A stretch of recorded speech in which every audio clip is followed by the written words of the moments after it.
Bonjour, je m'appelle Clémence et je suis partie à la rencontre des créateurs de la boutique des familles.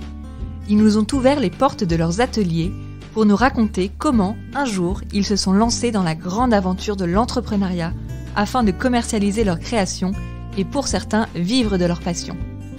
Venez avec moi, je vous emmène à la découverte de créateurs de bijoux, de vêtements, de cartes et bien d'autres encore.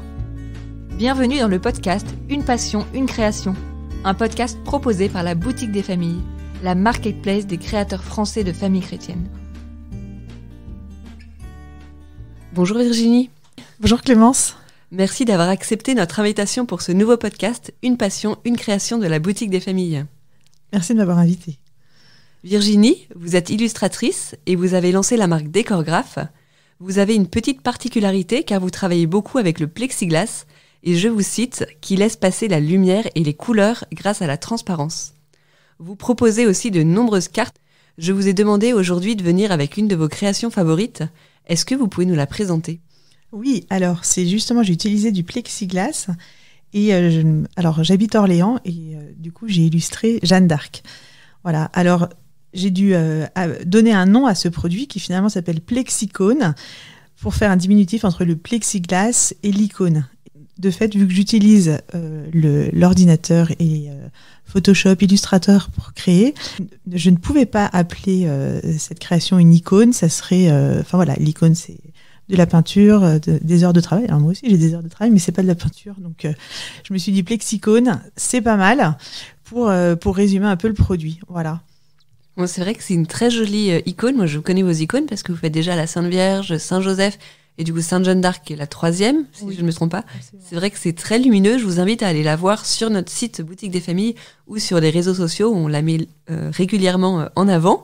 Et donc, par exemple, pour faire cette icône, comment ça se passe ? Alors, je voulais faire quelque chose sur Sainte Jeanne d'Arc. J'avais une idée où je voulais qu'elle soit en jupe, je voulais qu'elle soit féminine et en même temps, qu'elle soit inspirante. Et j'ai mis pas mal de temps avant de trouver ce que je voulais faire. Et souvent, je m'inspire d'images anciennes ou alors de statues. Et du coup, je visite les églises, je regarde. Et après, vous la recopiez sur votre ordinateur ? Je la modifie, je la simplifie. J'essaye d'aller à l'essentiel, que tout y soit. Alors là, j'avais rajouté l'étendard, j'avais rajouté Jésus-Maria, je voulais des fleurs de lys au fond, je voulais justement jouer avec la transparence et l'opacité pour que les fleurs de lys ressortent et que le bleu du ciel puisse être transparent. Et après cette partie illustration, il reste la partie plexiglas. Oui, alors le plexiglas, là pour le coup, je travaille avec un imprimeur qui travaille avec différentes matières, aussi bien l'aluminium que le plexiglas, tellement de matières différentes qui sont source d'inspiration. Alors pour l'instant, j'utilise pas encore toutes ces matières. L'idée, c'est de moderniser le cadeau religieux, d'utiliser tous ces matériaux qui sont assez innovants, qui sont utilisés pour les boutiques, pour les restaurants, pour tout, et puis de se l'approprier pour le secteur religieux. Et donc là, vous avez toute votre icône, tout est fait en France ? Tout est fait en France, oui. Alors l'imprimeur, il est à 20 minutes d'Orléans. Ah oui, donc tout est chez vous, quoi, à côté. Là, c'est chez vous. Avant, c'était à Paris, mais ça me demandait vraiment trop de temps d'aller-retour. Fallait que je gagne du temps. Et là, à 20 minutes d'Orléans, c'est impeccable, c'est génial. Je peux même y aller, juste pour regarder les matières, voir avec eux ce qu'on peut faire. Et puis, j'aime travailler avec des contraintes. Donc là, ils me disent, non, mais là, ça va pas être possible. Ok. Donc, quelles sont les contraintes du matériau ? Et avec ça, je m'amuse. Comment est-ce que vous êtes lancée au début ? Est-ce que vous faisiez un autre travail avant ? Est-ce que vous avez toujours créé ? Alors, j'ai fait des études dans le milieu artistique. Donc, je suis diplômée des arts décoratifs à Paris, l'ENSAD, et j'ai en section textile. Parce que déjà, j'aimais la couleur, j'aimais le motif, j'aimais la matière, j'aimais le dessin. Et dans cette section-là, il y avait beaucoup de choses qui me plaisaient. Et après, j'ai travaillé dans le milieu de la lingerie, comme ça, quand même, pendant 5 ans. Et au final, je faisais les vitrines. Et c'est pour ça que j'ai découvert, en fait, tous ces matériaux plexi, kakémono, tout quoi. Beaucoup d'éléments nouveaux qui m'ont beaucoup amusée. Et quand je suis arrivée à Orléans, c'est la naissance de mon 3e enfant, ça me manquait quand même beaucoup, tout ce qui était créatif. J'avais besoin de, créer une collection. Alors je faisais tous les flyers à droite et à gauche qui avaient besoin d'être faits. Mais je me disais, si je reprends quelque chose, c'est plutôt les vitrines. Et du coup, j'ai créé Décorgraphe pour faire ça, en fait, à la base. Faire du décor et du graphisme. et que ça soit sur tout support. Alors, je faisais du packaging, des vitrines, différentes choses. Donc, du restaurant marocain, je suis passée à l'oratoire du lycée. Et l'oratoire du lycée, je suis passée à tout ce que je fais ici et que je propose sur boutiquedesfamilles.fr. Voilà. Bah, c'est une belle histoire. Et aujourd'hui, est-ce que ça vous occupe à plein temps ? Alors, ça ne m'occupe pas à plein temps, aussi par choix, parce que je trouve qu'il y a une certaine solitude devant son ordinateur. Et heureusement qu'il y a les imprimeurs, parce que cette solitude est coupée, mais je ne suis pas leur seule cliente, ils ne peuvent pas passer tout mon temps avec moi. Donc non, ça m'occupe à mi-temps, et j'ai un autre mi-temps où je suis responsable d'aumônerie. Est-ce que vous pouvez nous raconter du coup un peu votre semaine type entre votre travail, décorgraphe ? Alors, la semaine type... Ah là là, alors vu que j'ai pas beaucoup d'horaires, moi, je peux travailler la nuit, donc c'est peut-être pas exemplaire comme profil. Mais en général, tout ce qui est de l'ordre de la création, je le fais l'après-midi. Parce que pour moi, c'est beaucoup plus facile. Je suis beaucoup plus créative l'après-midi. Le matin, j'ai du mal à démarrer. Donc je fais les mails, le courrier, enfin voilà, toutes ces choses-là qui ont besoin d'être faites, je les fais le matin. Et l'après-midi, c'est la création. Et l'aumônerie, les jeunes, de toute façon, c'est le soir, le week-end. Donc, finalement, ça s'organise assez bien. Et finalement, c'est presque plus qu'un plein temps si vous travaillez soir et week-end. Alors, après, ça dépend. Il y a des moments qui... Enfin, septembre et juin, forcément, c'est très chargé.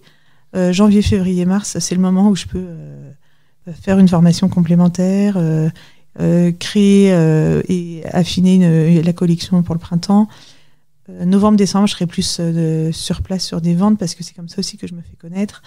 Donc, enfin voilà, j'arrive à me rendre compte, là, ça doit faire la 6e année, quel rythme, à quel moment ça va être compliqué. Enfin, ça va demander beaucoup d'organisation. À quel moment je vais pouvoir me consacrer plus sur la création qui demande un petit peu de temps quand même. Voilà. Et vous nous avez parlé du coup de vente. Est-ce que vous pouvez nous en dire un peu plus sur vos canaux de distribution ? Alors, j'ai commencé par des ventes privées, même dans les écoles, en fait, déjà pour me faire connaître sur place. Voilà. Et ensuite, il y a d'autres écoles qui m'ont appelée dans d'autres villes. Donc ça, j'ai trouvé que c'était intéressant parce que finalement, ça reste des familles qui sont intéressées pour un enfant, 2 enfants. Enfin, voilà. Donc, au départ, on m'a invitée surtout pour des ventes de Noël. Mais rapidement, il y a eu des ventes de printemps qui se sont greffées. Et tout ce que je pouvais proposer pour les fêtes de la foi dans les écoles, ça les intéressait, en fait.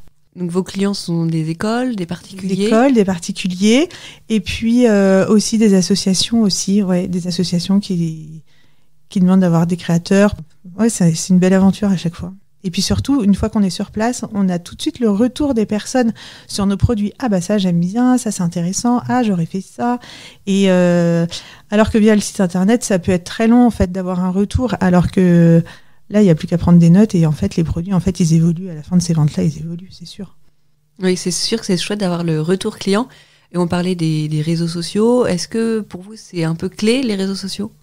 Alors, je vois bien que c'est essentiel. Après, moi, c'est un vrai effort parce que je vois que j'ai pas du tout... j'ai pas encore le réflexe. Je prends une photo, je le mets sur le site, je mets le lien, etc., etc.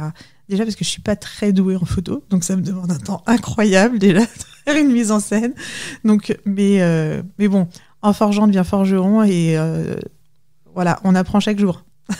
Mais c'est pas là-dessus, boutique des familles m'aide beaucoup parce que c'est vrai que vous faites la promotion en fait de vos créateurs et en fait c'est d'une grande aide. Oui, merci beaucoup. C'est vrai que vous êtes passé beaucoup chez nous dans les échos, dans le magazine, mais on aime beaucoup ce que vous faites. Bravo pour ça. On peut penser aux personnes qui veulent se lancer. Est-ce que vous auriez des conseils pour eux, un peu les clés, comment est-ce qu'on fait pour réussir quand on se lance dans sa propre micro-entreprise ? Bon, alors déjà, ne pas avoir peur, faire confiance. Et puis, on a des talents qui demandent qu'à être exploités, donc faut vraiment se faire confiance. Après, moi, je suis passée par une couveuse d'entreprise pour tester l'activité. Et du coup, on avait des formations en comptabilité, en gestion, en image de marque. Enfin voilà, j'ai trouvé que c'était un appui essentiel où j'avais un suivi toutes les 2 semaines, savoir où j'en étais par rapport à ce que je voulais faire. Voilà, où j'en étais de chaque projet. C'était très structurant pour moi, qui a tendance à aller un peu dans tous les sens parce que bon, je suis une créative, ça s'invente pas. Donc du coup, c'était vraiment structurant et et rassurant. Et j'arrivais avec mes questions et j'avais des réponses où j'avais pas besoin de chercher sur 10 000 sites internet, 10 000 coups de fil, de pas savoir, de m'éparpiller, d'appeler des amis. En fait, c'est pas leur job. Donc là, j'ai trouvé que la cause d'entreprise, c'était un vrai tremplin. Oui, je vais vous reposer la question, je l'ai déjà un peu posée, c'est les clés de la réussite de votre entreprise en particulier. Alors moi, je pense, je me dis, il faut que je fidélise déjà les personnes qui apprécient mon travail. Et pour les fidéliser, il faut que je crée des nouveautés. Donc c'est toujours l'idée de surprendre, ne pas se reposer sur ses lauriers. Et puis l'envie, quoi. Ouais. L'envie, la motivation, c'est l'envie. Ah ouais. Ma dernière question, du coup, est et si c'était à refaire, est-ce que vous recommenceriez ? Allez, 2 pas devant, direct. Ah oui, je recommence tout de suite. J'étais très frileuse et c'est des amis qui m'ont dit mais il faut le faire, quoi, faut y aller. Et puis je pense que je suis assez indépendante aussi, donc voilà, d'organiser mes journées là où je vais, de se laisser surprendre, c'est très motivant. Merci Virginie pour ce partage qui passionnera sûrement nos auditeurs et aidera peut-être certains d'entre eux à se lancer à leur tour pour créer une micro-entreprise. Merci Clémence. Pour retrouver toutes les créations de Virginie, je vous donne rendez-vous sur la boutiquedesfamilles.fr, rubrique marque puis décorgraphe. Si ce podcast vous a plu, n'hésitez pas à en parler autour de vous et à nous suivre sur la page Instagram et la page Facebook de Boutique des Familles. Vous y découvrirez plus de créateurs. Merci. Merci.